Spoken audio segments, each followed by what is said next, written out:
this computer. So welcome everyone to East Rock Creek Village's Armchair Travel. Today we are going to Ghana with Roger Glass, and if Linda's on, we'll hear from her and perhaps others who were on this wonderful trip earlier this year. East Rock Creek Village is neighbors helping neighbors to be able to age at home in the neighborhoods we love, in the houses we live in, and we help people to be able to have just a little assistance to continue to grow and thrive. So I want to just welcome everyone to our event. Today is June 20th. It's the day after Juneteenth. And so we're just glad to have the wisdom and experiences of board member Roger Glass joining us to share armchair travel to Ghana today. I'm gonna spotlight you, and we'll get started. Roger, do you want to say a few words before you share screen? Do just a few short comments. First of all, I want to thank everyone for joining us. I see at least two other people who went with us with me on the trip, including my wife Linda and my good friend Dr. Nathan Doctrey. There may be others joining us on the call. Also want to welcome my mom and my sister from Arizona. If I can, my mom would be 96 in a little over a week, so always honored to have her with us. So she would be a member of ERCV as she lived with me here in DC for sure. Uh, just a little brief background, how the trip evolved. First of all, this was a trip that we initially started discussing in 2020, but due to the pandemic, we obviously had to put it on hold. But we kept our eyes on the prize, so to speak, and there are 10 of us who eventually were able to go on the trip. Um, we had to obviously get visas, we had to get a yellow fever shot, and we had to get malaria pills because that was for our own safety. It was a nonstop flight for those of us who left out of the DC area from Dulles to Ghana to Accra. And then for those the people, about six folks left out of New York City, and they out of JFK, also another nonstop flight. Flight itself was between 9 and 10 hours going, and a little longer coming back because of the headwinds coming back. We spent a total of 10 days in Ghana. This was late February and early March, and we visited three cities: Accra, Kumasi, and Cape Coast. We traveled by motor coach, and it ended up being, even though it was like 4 to 5 hours between each city, ended up being a good idea to travel by motor coach because we saw so much of the country that we would not have seen if we had flown between those cities. So we really, all the dirt back roads and all the little villages and marketplaces that we passed along the way were just as informative as, the museums and other historical sites we were able to visit along the way. We were hosted by Ashanti African Tours, and I can't say enough about how happy we are or were with them.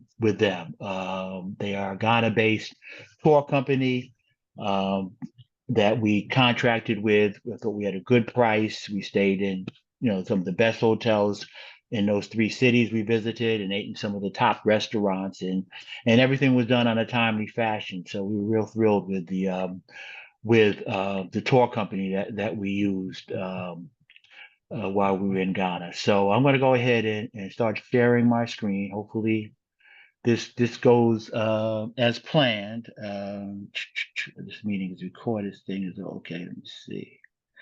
Okay, looks like I'm on pretty much a full screen now, and I'm going to. So can everyone see the first slide? Is it up? Yes. Okay, I just wanted to be sure. So we called ourselves Sankofa Group, and Sankofa means return to your roots in short, in short term. So we just happened to come up with that name, and it obviously was an ideal name for what we were doing. So,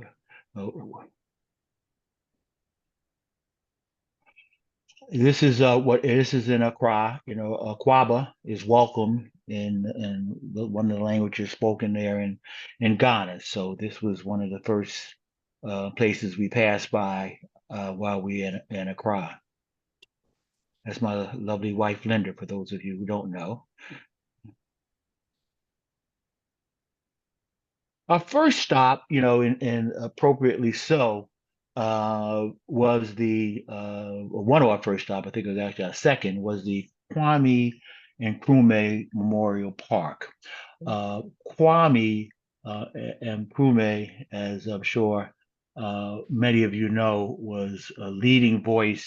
First of all, he led the fight for independence in Ghana, not alone, obviously, but he was the outspoken and visible leader of the struggle for independence, and then became the first president of Ghana, of independent Ghana in 1957. He was a Pan-Africanist. He believed very strongly in the unity of African countries, and he organized and worked with various other African countries and helping to lead for the fight for independence in those countries. Of course, in the case of Ghana, the British had occupied Ghana, colonized Ghana for decades. The next slide, that's obviously our group there in front of his statue. This is a statue of Kwame Nkrumah that was vandalized at one time. That's why you see the head on your right and you see the body to the left. What happened when it was vandalized around 1966 is that the head was knocked off and one of the arms, as you can see on the statue, was also knocked off. But as it turns out, 43 years later, in 2009, the head was returned. It was apparently, they said, returned by a woman who had kept the head of the statue safe for 43 years. And she returned the head of the statue. And at that time, a decision was made not to try to restore the statue, but to keep it as a historic piece as it was in the two sections that you see here. This is obviously as a memorial park. This is a 1961 Cadillac, and you can read the caption, but it was given as a gift to Kwame Nkrumah by U.S. President John F. Kennedy. This again is in the museum there, 1961 Cadillac given as a gift.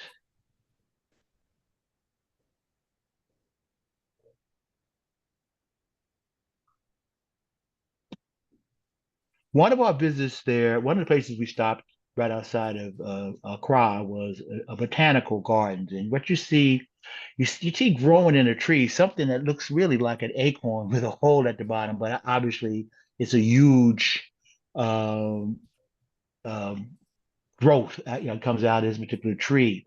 While we were in the botanical gardens, we learned quite a bit about some of the medicinal uses of some of the plants that were in the garden, both uses as far as the exterior of the body. I'm talking particularly about like shea butter, and also stuff that you would take internally for health reasons that pretty much have been proven to be you know successful. Some of these roots and herbs and plants is proven to be a factor in good health. So this was a picture taken there. One of the real fascinating places we visited was the beads factory in Accra. What you see on the left is a woman holding a bottle, it probably was a liquor bottle, maybe a soda bottle, but a glass bottle. They collect these glass bottles and they turn these glass bottles in a fascinating process that they use. They turn them into beads that I'm going to show you shortly. Very artistic and one of a kind beads that they make. You see on the right there a group of workers assembling some of the necklaces. Okay, there's my cursor. These are some of the beads that were made out of those glass bottles. I mean, hand painted. The art is tremendous. It really is pretty much unique to Ghana from many respects. On the left, you see some bracelets that were made from those empty glass bottles that were discarded and taken in by the bead factory. And on the right, you see some of the necklaces, some of the you can see for yourself how colorful those beads are.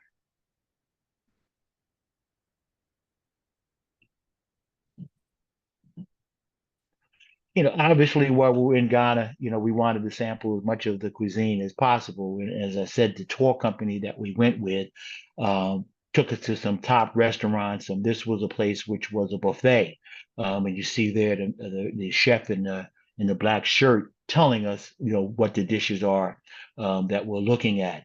Jollof rice is a big part of the diet there, which we ate in many places.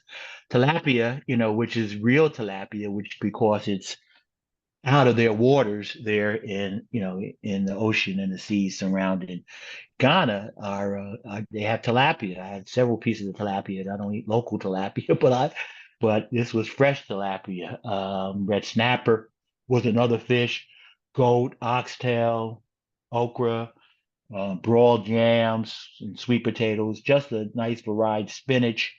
You see some of the dishes displayed there that we had at our buffet on that occasion. This is one of the restaurants on the left. This is our group at one of the nice restaurants we ate at while we were in Accra. I think this was in Accra. And then you see one of the dishes. I want to thank my good friend Nate Doctry. Nate, and I took a lot of pictures, but Nate took twice as many, and I borrowed some of his for this presentation, and that was a picture. I see Nate taking all these pictures. I say, "What is Nate doing?" And then I see, well, wow, that's a great photograph. A picture of the plate of food, so I I included it in my presentation. Thanks, Nate.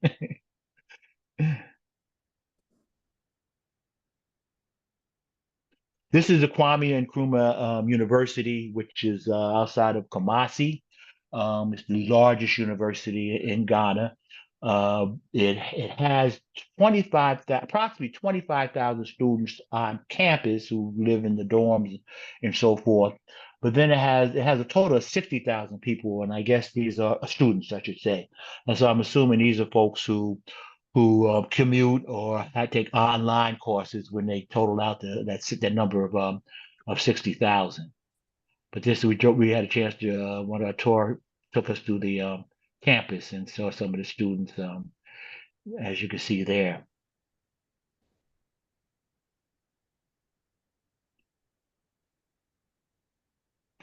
Yeah, you can't go to Ghana without going to the Kente cloth factory. Kente cloth has become, not only a tradition in Ghana and other countries in West Africa, but a tradition for Africans throughout the diaspora. You'll see many people here in the USA wearing kente cloth outfits, or in particular, kente cloth around their neck. Um, so this is the factory. That's my wife on the right, trying to weave a little bit of the kente cloth, and you'll get more. But kente cloth is considered a sacred cloth in Ghana, which was originally worn by kings and queens of the Ashanti Kingdom there in Ghana. They came to represent the history, philosophy, ethics, and moral values of Ghanaian culture. The symbols and colors you find on the kente cloth all have a special meaning. I actually, as many of the other travelers did, purchase some kente cloth and had it turned into pieces of clothing, even while we were right there in Ghana. You know, This is one of the weavers in the kente cloth factory. On the lower right uh, photograph, you see actually the machines, the wooden machines that are used. But then on the upper left, you see a close-up of one of the weavers that you'll see more of a little bit later. But fascinating process and the skill with which they they weave this kente cloth is quite impressive. Okay, I went the wrong way. Let me go this way.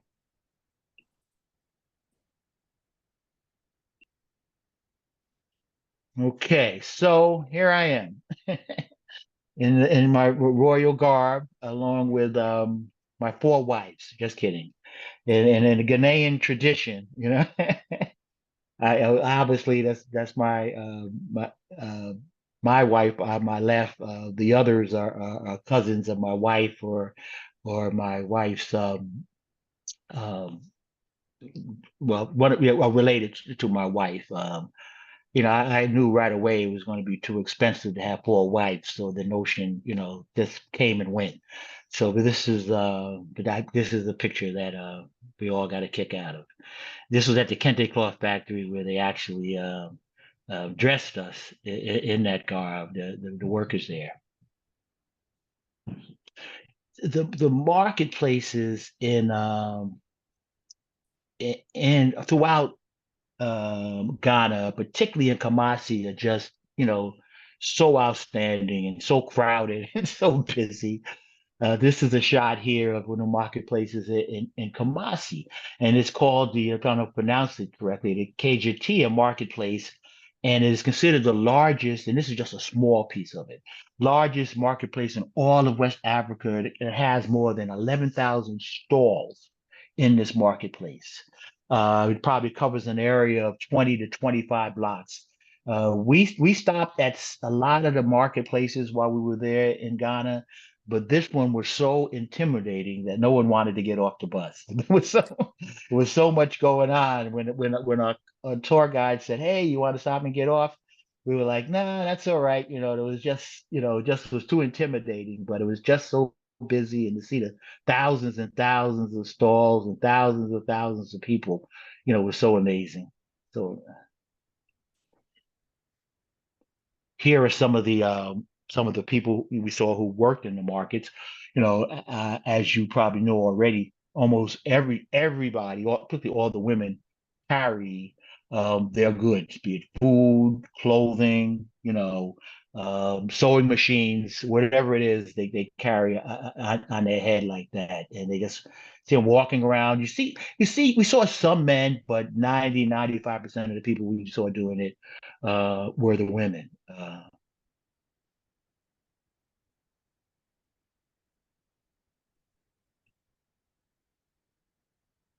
Again, this is one of the vendors that was selling particularly that piece of jewelry that you see on his chest there. Uh, the way the money works over there, their money is called CDs, and $1 is worth about 12 CDs, $1 American.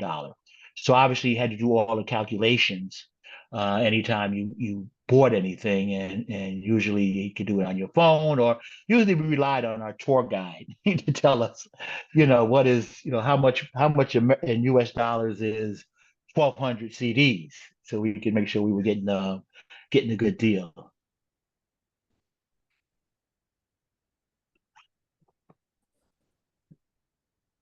Again, another marketplace there in the upper left. You see myself and actually Nate's wife, Tanya, in front at one of the small vendors, which had some great kente cloths. We also bought kente cloth through them. You can see some of the figurines and statues in the background. And then on the lower right is one of the street markets that we passed in Accra. It seemed like even when we drove through the small villages and towns, you know, everyone had dozens of vendors on the street side as you pass by, and it seemed like everybody, was an entrepreneur of some sort.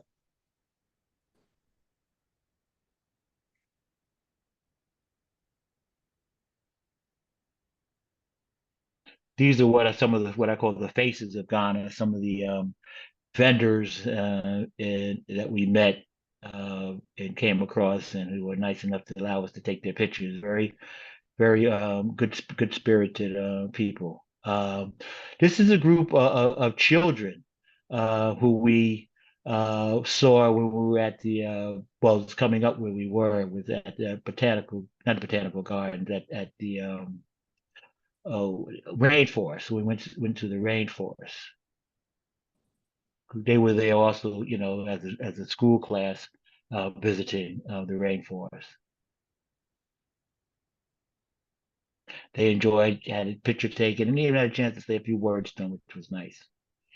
I don't know if they understood me, but English is, by the way, their common language, their prominent language. Obviously they have a Ghanaian tongue that they speak as well, but English is the primary language there. This is at the national park, the rainforest that I've just mentioned. Quite a physical task walking up the mountains, and then we walked up to these canopies that you see on the right. These seven connected canopies, and we thought initially when they told us these canopies that were above the treetops, there were seven of them, that you'd walk over one and then you'd, maybe walk through the rainforest a little and walk over another, but they were all seven connected canopies. And once you got over to one of them, you were on to another one. And they're swinging from side to side. And obviously, there are about 8 or 10 of us on that one. That's actually my wife, Linda, up front leading us. I say half tongue in cheek, but she's, well, I'll just say that she's not necessarily comfortable with situations like this, but she hung in there. And I tell you, I was a little anxious, so I know that she was anxious as we went across these things, these canopies and these things. Okay. One of the most emotional places that we visited was a place called Slave River. This was a place probably about 45 minutes to an hour outside of Cape Coast, where slaves were taken to take their last bath. Um, many of them had walked for hundreds of miles. Many of them had walked for weeks, if not months, particularly those who had come from North Ghana, had been walked all the way to the coast. And so as they approached the coast, like I said, about 45 minutes outside of Cape Coast, where the slave castles were, where the ships were, they were taken to take their last bath because the who had enslaved them wanted to have them make a good presentation. Obviously, after walking for weeks and months, they were, they needed a bath, but they was more for the selfish reasons of the enslavers, so that when they took them to the marketplace in the Cape Coast, that they would, would look their best, so to speak. Um,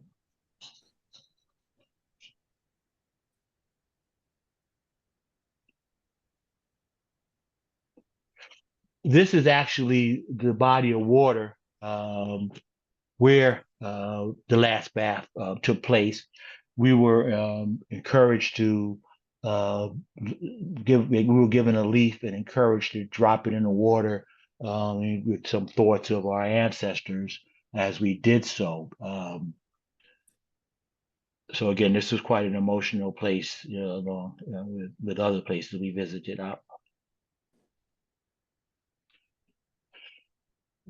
This is Linda and I at the last bath. One of the things that Ghana has done, and you'll see it at the slave castle, is they've made a real effort to try to reverse, the some of the images of enslavement. So it's we are back home. The first bath of return you see on the right, again with my buddy Dr. Doctry and Tanya.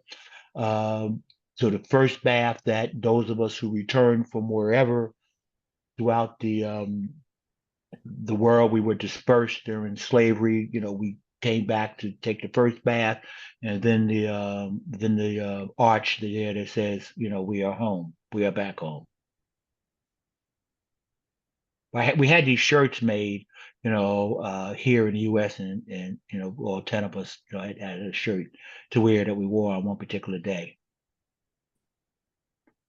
So this was the first slave castle that we visited in Cape Coast Castle. Huge, these are huge buildings. This was a British British owned this particular slave port. They didn't start as slave castles. They started as shipping castles. But when they were shipping gold and other resources from West Africa to the so-called New World, uh, they had these castles built on the ocean for that purpose. But then when slavery became more prosperous and more lucrative, this is where they would house the slaves in those castles, which is right on the ocean. The slave trade there started around 1660 and went all the way up into so it was said to be abolished in excuse me, in 1807.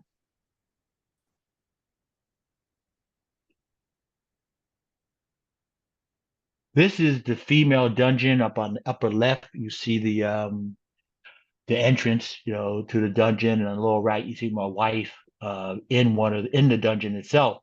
What we were told about the dungeons is, first of all, there would literally be hundreds of slaves in there waiting to be put on these ships. And you could be in there for a week or two, or you could literally be in there for months sometime. And what we're also told that if people were to die or to expire in one of those dungeons, they essentially would be left right there until it was time for everybody to be moved out of the dungeon. Obviously these were horrifying conditions. People were, left to defecate on themselves, and they had a little narrow place where they were supposed to relieve themselves, but it was all never left the dungeon, and people had to live in the midst of that, like I said, sometimes for months. This is the entrance to the male slave dungeon, again at the Cape Coast Castle.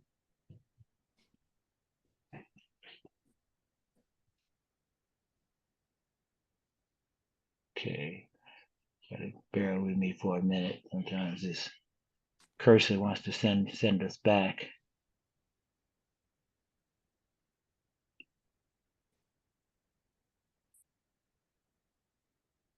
Roger, are those signs original or created I for? don't think so. Those look like they were the castle, was refurbished, and I forget the date, but sometime in the late 1990s or something. So no, those were not original signs. Yeah. I would say this is a plaque that was left there by President Barack Obama and First Lady Michelle Obama when they visited the Cape Coast Slave Castle in July of 2009. Um, in the slave castles and stuff, there could be as many at one time, as many as 1,500 Africans being held there inside, in these conditions that I just talked about.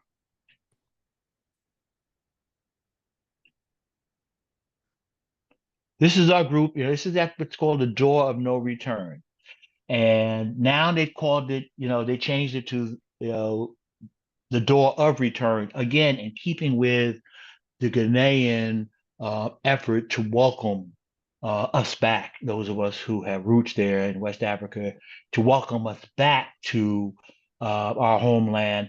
They have reversed the psychology, so to speak. So this is now, seen or called the door of return, and this is our group, standing outside that door. We're literally celebrating our ability to return, which we don't, and none of us took that lightly. Obviously we said prayers to our ancestors and poured libations, which we thought were appropriate in recognitions of our ancestors and the fact that they enabled us to return to the motherland. Is Linda and I, at that same location. I mean, as sad as it was to be there, you also had at least I did, and I think others would say the same, such a sense of fulfillment to be able to return there, which is something that, was the number one, quite frankly, on my bucket list as far as traveling is concerned.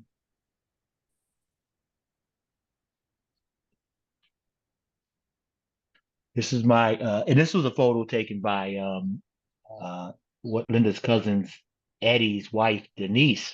I wish Eddie could be on. Eddie and Denise couldn't be on. I could give a kudos to Eddie who did a lot of the leg work and setting us up with Ashanti travel and so forth. But she took this photo unbeknownst of Nate and I, we're standing looking out at the Atlantic Ocean, and just, thinking, and a lot of thoughts about, where we were standing at that time. And then she shared that photo with us, and and it's one of my favorite, quite frankly, because again, it was captured without us even knowing it. So one of the things we did while we were in Almena, which is right next to the Cape Coast, was we participated in a traditional naming ceremony where we were given our African names. These were the drummers who welcomed us as we arrived in this small village in Almena, where we were to meet with the king of that village, who would do the ceremony.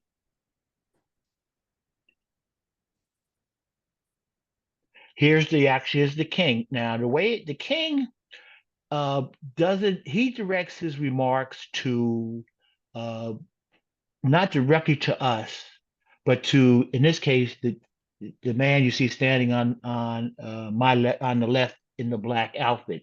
He would basically, the king would speak to him, and then he would speak to us. And when we spoke to the king, we would speak to I don't want to call him translator because they spoke English. We would speak to the man in black, and he would tell the king. Uh, as it turns out, that the man between them in the white outfit, he's originally from Brooklyn, New York. He moved there about 30 years ago. And as it turns, he says that what happened, his father was a limousine driver in New York, and when one of the kings of Ghana visited New York, his father drove him around New York City 35 years ago. And then the king invited his father to visit Ghana, and the father visited Ghana, and they and stayed, and so his son, eventually moved over there, and he's been there for 30 years.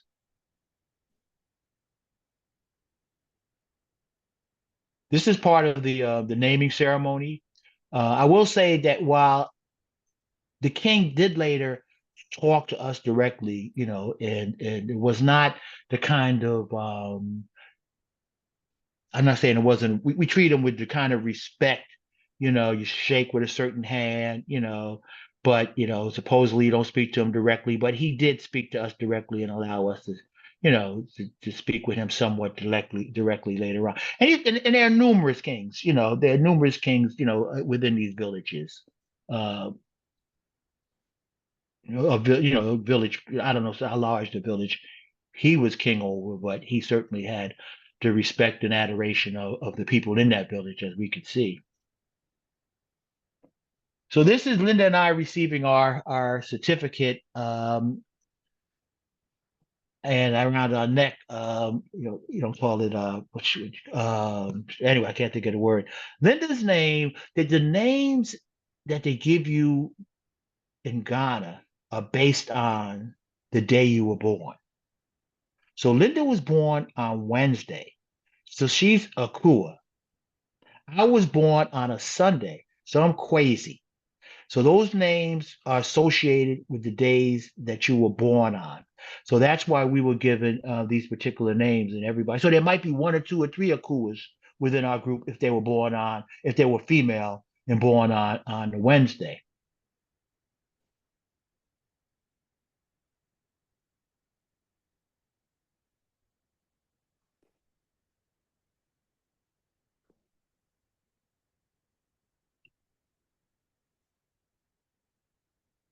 All right, now bear with me. Okay, a little cursor is not.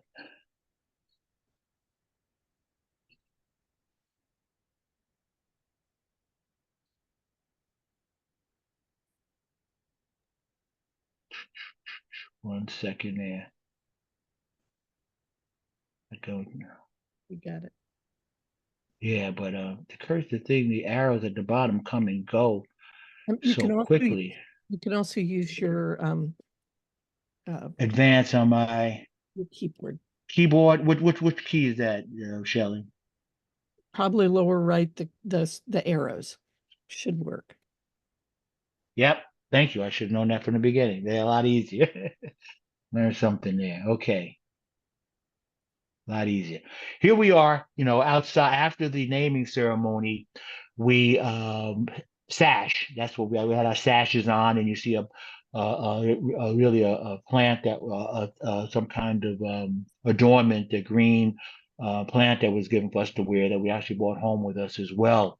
Um, we're outside, and you'll see shortly we're outside watching a performance by the village's dancers and drummers. Here are the young ladies dancing, and as you can see behind them, there we are dancing with them. You could probably see Linda in the yellow over in the far right, more toward the middle, and behind that, the young lady in the middle. Um, but they had each of us come out and dance individually as well after we did a group dance. Quite a festive occasion. The drummers and the performers, acrobats, gymnasts came out. It was quite a celebration. Quite frankly, more than I anticipated when we got there. So here's the second enslaved castle that we went to, which is Dalmena, which is probably about a half hour from Cape Coast at most. So they were very close. It was by the Portuguese and the Dutch. This was their slave property, if you would. Before it was slave property, before it was, it was also used for shipping and housing of a lot of the military forces for the Portuguese and the Dutch. Portuguese initially, and then the Dutch took it over from the Portuguese. The first photo up top, you see the street leading up to the castle, where you see the castle in the background, and you can see the street scenes right there as we ride up to where the castle, and then in a lower shot you see the castle. Again, these are huge buildings, and some of the oldest buildings in sub-Saharan Africa, in that part of the world. So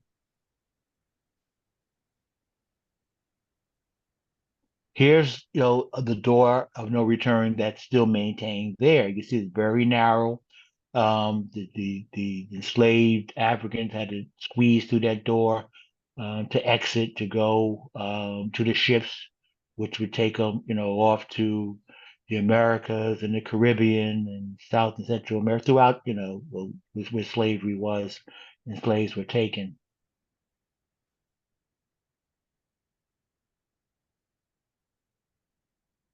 One of our last stops on our last day there was to the W.B. Du Bois Center. Now, as many of you know, W.B. Du Bois is an esteemed African American civil rights leader who helped to form the NAACP back in the early 1900s, prolific writer, uh, orator, brilliant man. I mean, if you ever read any of his writing.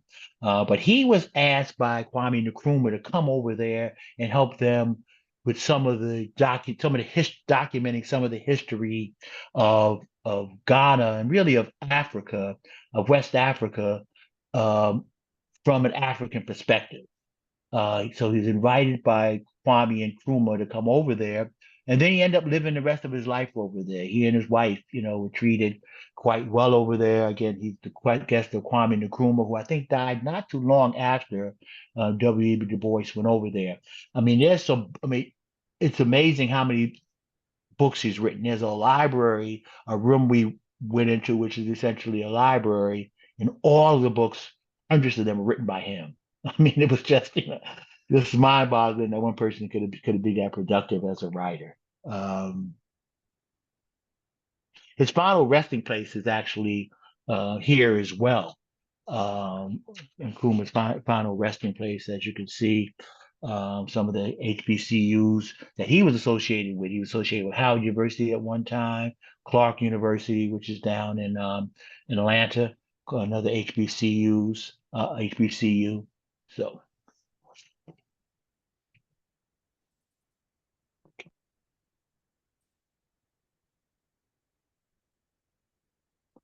So we went to a place called Fantasy Coffin. And believe it or not, these are coffins that you're looking at. they believe, Ghanaians believe, at least some of them do, that the departed move on into another world, and that the coffins that were made or that they were buried in often represented their occupation, their hobbies, or something of importance to them. So you see, maybe this person was a basketball player or a track runner who's might get buried in those sneakers, that sneaker that you see there. And then you see down below on the lower left a beer bottle. Maybe this person was a bartender or a heavy drinker or something. So that person, got that's an actual coffin that they made. And then on the lower right, what you see is a tool, a wrench. Maybe this person was a plumber or a carpenter, somebody again who worked with tools while they were alive. There was an airplane that maybe a person who traveled a lot was buried in. That was one of the tombs, one of the coffins that we saw on this location. Um, so quite interesting. First we said, why are we going to see coffins? But when we got there, everybody was so fascinated by these coffins, even those who didn't want to see them at first, wanted to take pictures with them.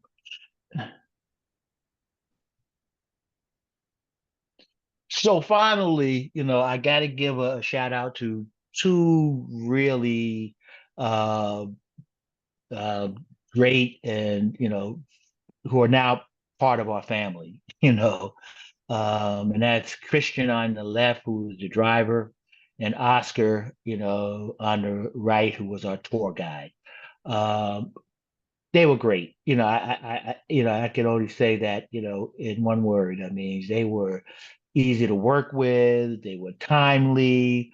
They were informative because when you're riding around in a motor coach for 3 or 4 or 5 hours at a time, got a lot of questions. So we asked Oscar, a ton of questions about the different tribes and how different parts of the country that at least that we were visiting was settled, and what particular ethnic group was settled there. And he had all the history. And by the way, we didn't get to meet with any of them really. There are some a lot of expatriates who live in Ghana. A lot of African Americans have moved to Ghana. And in fact, Linda's cousin, Eddie, who does their family research, was able to connect through some research he did, some ancestry .com type research that he did, some DNA. He was able to find, even before we went over there, some cousins who lived in Accra, and they came to the hotel, and we met them, and they took Eddie, met a couple of them anyway. Took Eddie and Eddie's sister to where they lived in one of the compounds that they lived in. But that was great that Eddie was able to actually find, in Linda's roots as well, because I said Eddie is Linda's cousin. They were able to find family who in West Africa, and actually meet them while we were over there. That was great. Um, I'm going to stop here, and I'm going to stop sharing, and I asked Shelley to share with you just one other thing, and hopefully this works. Which is, it was some video I took at the kente cloth factory. As I said, the kente cloth is so prominent and so important to Ghanaian culture, and it's one thing to show you the photos of the individual who was um, making the fabrics, but it's another thing to show you how they do it. Uh, it's not high tech, but it takes quite a bit of skill when you see it. So hopefully, Shelley, can use her share screen to share it. And I'd be happy. Before I answer any questions, though, here you go. Go. Are you ready? Yeah, go ahead. All right. So this is again one of the young men who were making kente cloth at the factory we went to.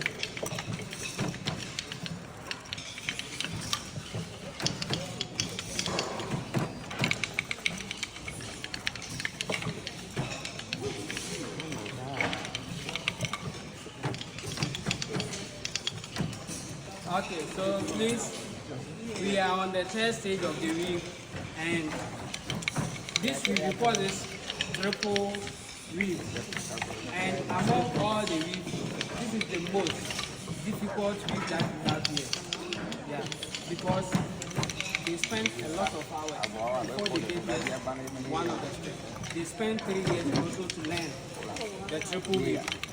So before you can do this type of knowledge, you be on apprentice for 3 years to learn the triple weave. Wow. So if you could hear what the speaker was saying, um, you're an apprentice for 3. That's called the triple weave. What he was doing. There's various level of difficulty in the making of the kente cloth. That was called a triple weave. And as the speaker was saying, you're an apprentice for 3 years to learn how to do the triple weave, and become one of the, I guess, masters of doing the kente cloth. Uh, as I was getting ready to say, before I close, I want to invite, first of all, my wife Linda, if she wants to share some observations um, about the trip, and also uh, my buddy Nate. I think that's the only 2 people on the call that I could see anyway who were on the trip. So, Linda, if you want to say something, Question, please go please. ahead. Can I ask you a question before you hand Oh, over? please do, please do. Okay, question.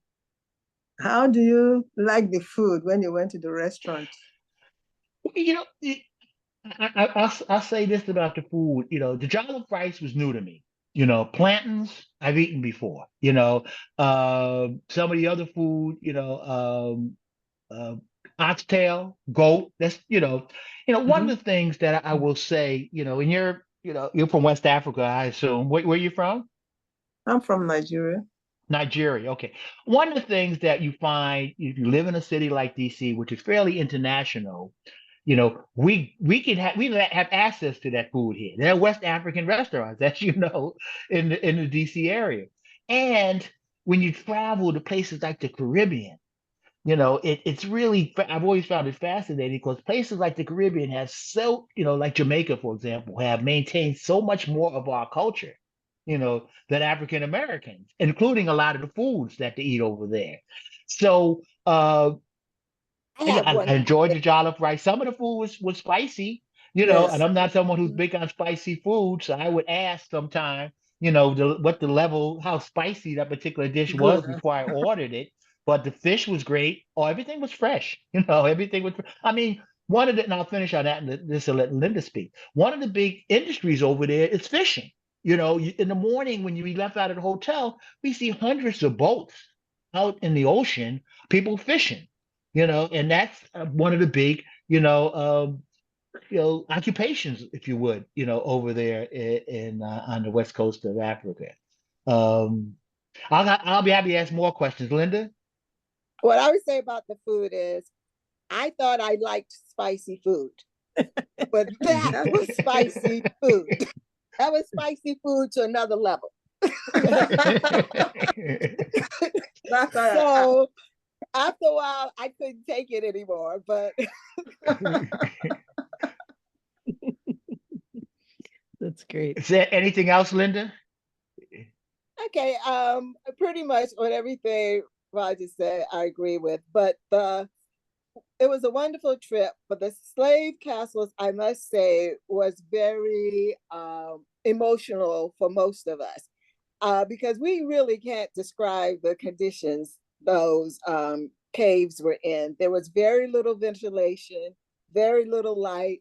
And you can imagine that hundreds of people were stuffed in these places for weeks and months at a time, not knowing what was going to happen to them. It was a very emotional situation. And even with the Dutch side, there was a church in the middle of the castle where all this was going on with the Africans, that they were being mistreated just beneath the church.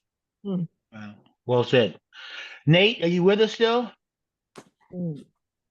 Yes, Nate, I am. okay. I think they're going to highlight you. Give Shelley a second. Is your camera on, Nate? Yeah, Yes. his camera's on. I Ah, see his picture. all Yeah. right. Uh-huh. Add you to the spotlight. There you go. Okay. Okay. Oh, Oh yeah, well, uh, this was actually my second trip to Ghana. Um, I had gone about 30 years ago with the organization called the Africa Travel Association, which was a group of tourist agents all across America. And this trip was actually better because we got in with people and in with the culture. Now you have to understand, Ghana is, how can I say, is a beacon of democratic light in Africa. It's one of the most democratic places in Africa in terms of stability, et cetera. If I did have to say something about politics, and there's a reason that Barack Obama, when he became president, he made sure that he stopped in Ghana. The people are just fascinating, welcoming. They are just, how can I say, cool and welcoming. Um, and I'm a foodie, you guys. I've got 40, 50 cookbooks. I've got cooking utensils, and my wife buys me, Culinary Institute of America DVDs and all of that kind of stuff. And I would say the food there was fantastic. The vegetables, you're not talking about industrialized farming, fresh, everything. The fish, you see the fishermen going out. Tilapia, I wouldn't touch here in America, but tilapia there, you see the fishermen coming in. And a lot of people eat fish, breakfast, lunch, and dinner. We went to several restaurants that were just fabulous in what these restaurants look like. I haven't seen anything that looks like that here in America. And I like the spicy food. There were. I brought a Ghanaian cookbook while we were on one of our stops, and the food was just great. Everything, the coffee, whatever they made, salad, or if they had ice cream, it just everything was, just phenomenal. And there were people there, other tourists from all over the world. It's how can I say, we didn't have to worry about things that we worry about here in America, like crime and things like that. We were speaking to our guide, and we had driven by one of the prisons, and we asked him, what were the typical crimes? He said, oh, some burglary or something like that. I said, what about armed robbery, things like that? He's like, oh, no. That's totally rare. Totally rare there. So, the people are extremely resourceful. They are great seamstress. The patterns of the materials and things like that you would get there, you can't find in America. And yes, the slave castle visits were, very emotional.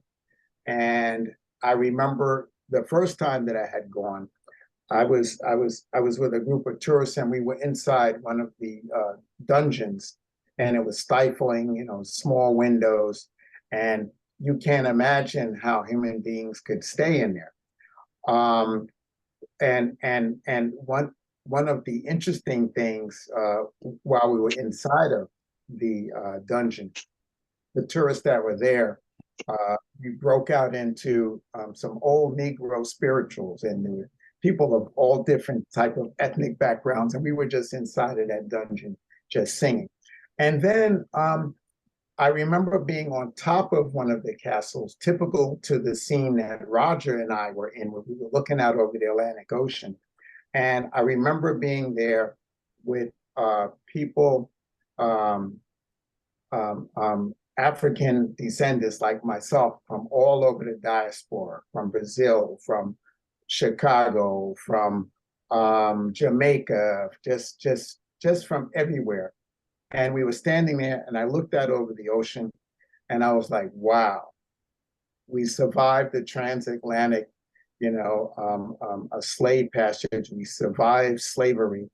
And now we're back and have returned, have been open-armed welcome by the people there. And yes, there was a sense of sadness, but I got even more of a sense of strength.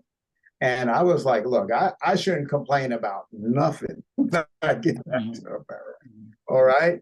And it was just great. I look forward to taking my kids and my grandkids there. I was just talking with one of my travel agents recently, and she said she had a great time in Ghana. There's entertainment, there's culture, there's history, there's the rainforest, there's great cuisine, great shopping, just a lot of things going on. There's a lot of construction and investment going on there now.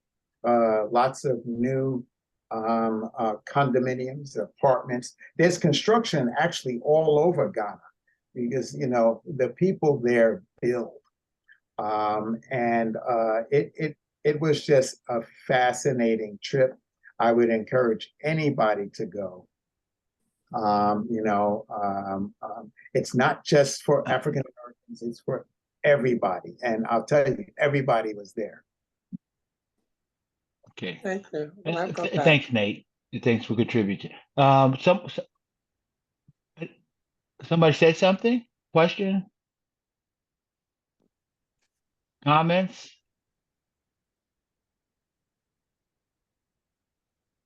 Okay.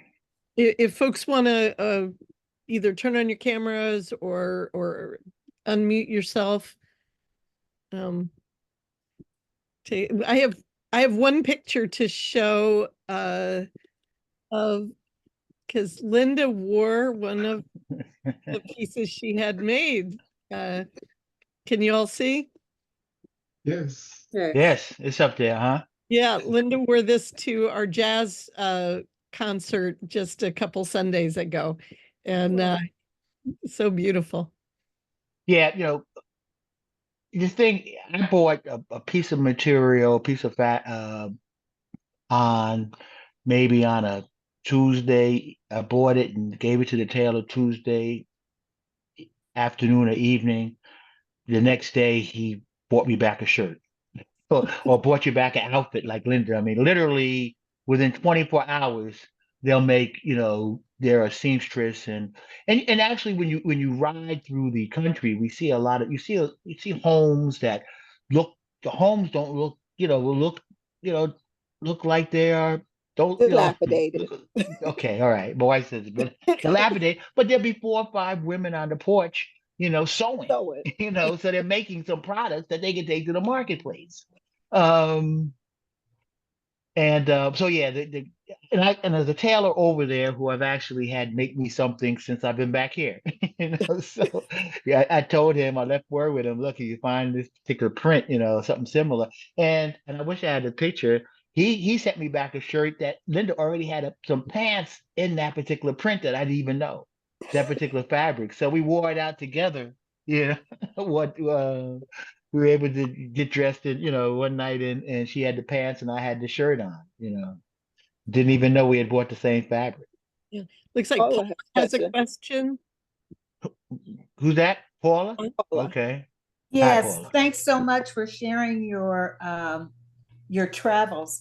I wanted to ask you, we read here in the States that the Chinese are making vast investments in African countries. Mhm. And I wanted to ask, did you see that investment activity in Ghana? And Yes, absolutely.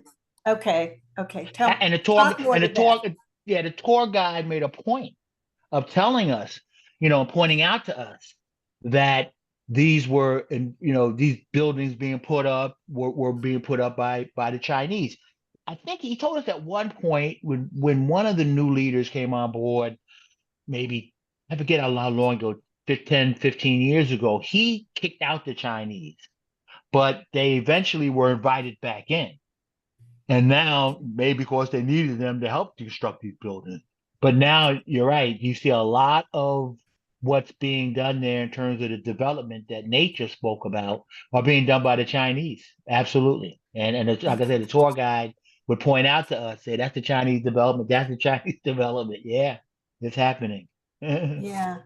So has the Biden administration made any overtures? Could you see evidence of US involvement in that country's? Yeah, not that was aware of but was told about, not saying, Okay. it's not there. Yeah. Well, Okay. my cousin lived in Accra for 3 years as a USAID officer, and so that's U.S. investment in Ghana, and she did environmental work, I believe. Okay. If I could just add this, one of my relatives, Dr. Robert Lee, was a college classmate of Kwame Nkrumah. They went to college together. And on holidays, he would, take Kwame Nkrumah home because Kwame Nkrumah did not have money, et cetera. And he told us 30 years ago, he said, China's in here, Russia's in here, some other nations are investing in Africa because Africa is the most minerally rich resource continent on Earth. So we are just, the United States is just waking up to that in terms of getting in there to invest.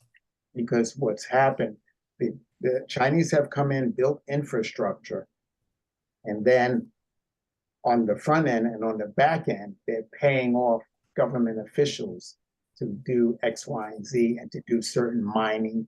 And even some of their mining practices have not been ecologically, environmentally friendly. And so that whole thing is going on now. So I think that the United States is finally beginning to wake up and understand that they have to start investing in Africa. Let me just add real quickly. Nate mentioned that his uncle went to college with Kwame Nkrumah. They went to Lincoln University, which is an HBCU here in Pennsylvania. So actually, Kwame Nkrumah came to the States and was educated at an HBCU for his undergraduate work. Susan Davis, I see your hand is up.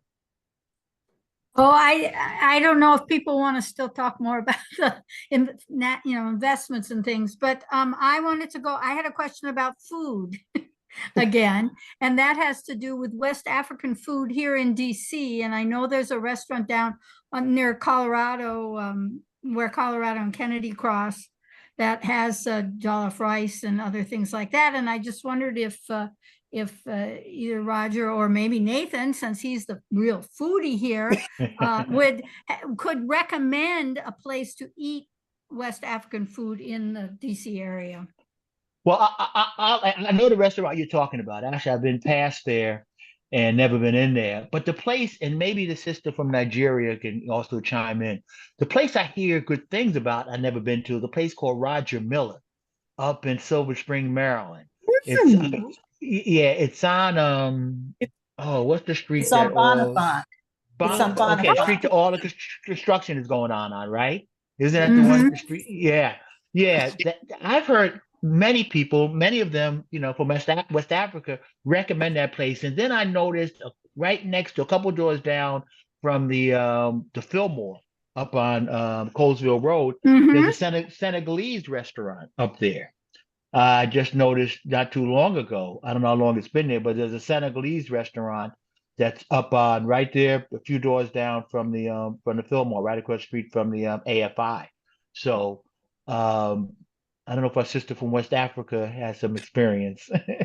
We may need to come to her house. Is she going to invite us over? You may For some be authentic food. Equi, I'm not sure if you're muted, but Yeah, she's trying. I think she's doing it now.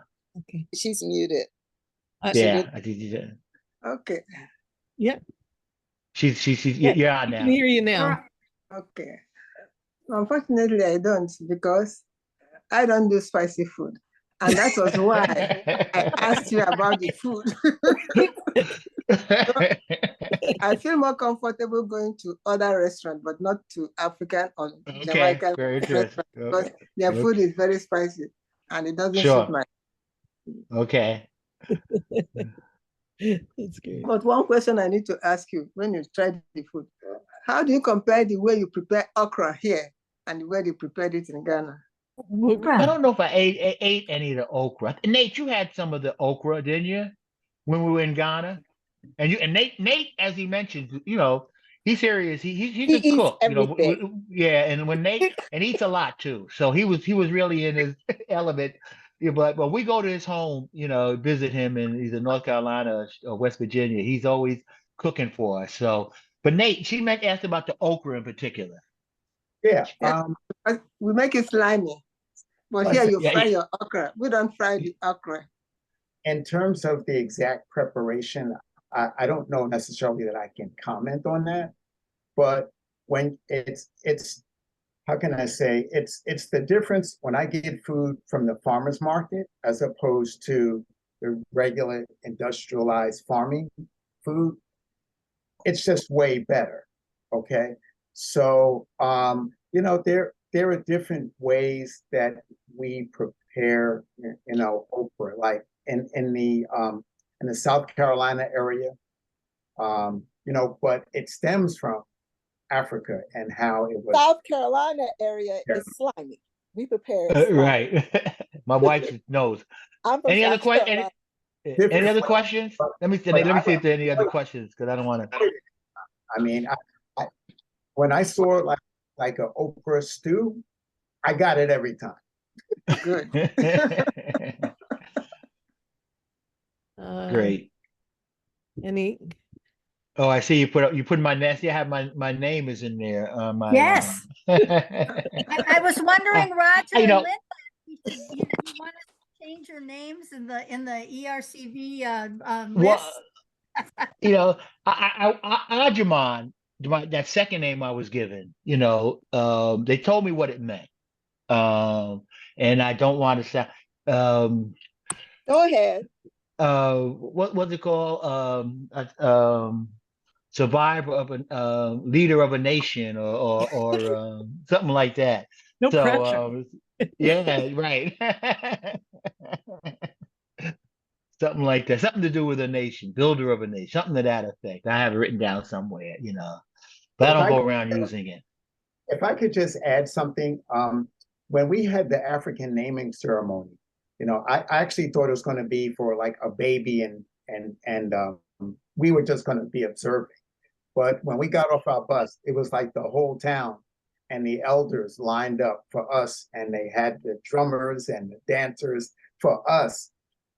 It was amazing. And actually, when we sat down for the actual naming ceremony in front of the king, okay, there were 10 of us. And not only did they give us like the day we were born, but the king imparted an attribute that he felt without even knowing us and talking to us, that he felt in us.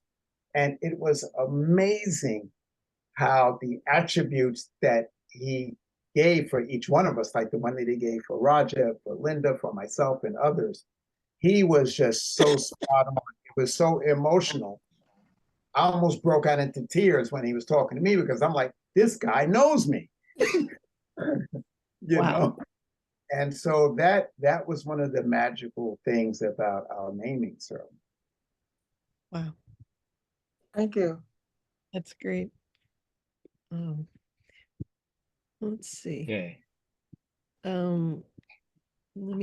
Let us put it, I'll put us back into Let's see if anyone else. What a great turnout we've had today, and what an extraordinary journey you just took us on. I feel very moved. So thank you for sharing that with us. Well, I appreciate the opportunity because we took all these pictures, between Nate and I, and everybody was taking pictures, and it's nice to be able to use them, to share them with others, share them with other people. So I appreciate the opportunity. Thank you. Okay, Thank you. I've got it. Huh? I'm going to stop the recording, but people don't have to hang up. I just want to, but thank you all for. I just have a question.